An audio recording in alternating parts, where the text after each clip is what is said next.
सभी YouTube family को राधे राधे।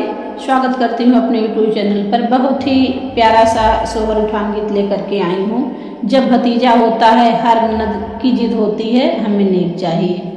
कैसा लगेगा कमेंट बॉक्स में बताना और हमें भी अपना प्यारा आशीर्वाद देना। अंगना से